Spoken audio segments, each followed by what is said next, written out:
Tapos, ang sunod, registered and bearer bonds. Dito, ito ay as to transferability. Okay. As to transferability, ay meron tayong registered bonds.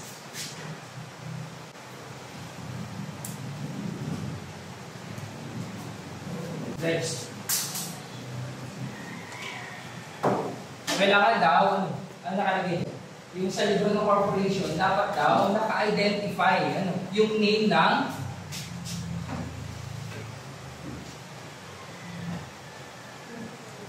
holders. Okay. Dapat daw naka-register sa libro ng corporation. Okay. Yung isa, yung counterpart niya, yung kanyang counter ego, yung people. People or bearer. Unregistered.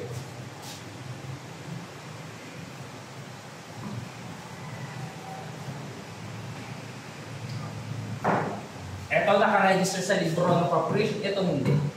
Okay? Kaya kung ikaw, for example, mayaman ka na, baka ito yung ginagawa ng mga mayamang congressman, senator. Pag meron silang pera, ito, naka-people or bearer bonds. Para hindi makita na sila ang holder ng bonds na yun. Okay? Pwede yan. Pwede kayo. Pwede yun. Hindi makikita. Pwede nang itago din yung pera mo. Hindi ko kayo turuan. Baka yun ang isa sa mga ginagawa ng mga butihin nating senator at congressman.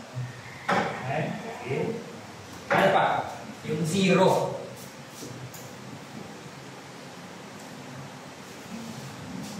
Zero coupon. Ito daw ay walang no interest. Ang galing naman. Walang interest, pero eto, binili mo siya ng mas mura. Okay, kunwari, ang face amount ng isang bonds ay 1,000. Okay? Pero, nung in-issue mo siya, ang natanggap mo lang ay 800. Okay, yun lang natanggap mo. Yun ang kanyang benefit. Binili mo siya sa akin ng mura. Walang interest. Pero, at the maturity, ang mabayaran mo pa rin ay dito. So parang, yung difference ng 800 sa 1,000, nandun na yung interest. Okay? Sinabi mo lang na no interest, para siyang non-interest bearing. Producer, napapitinan mo.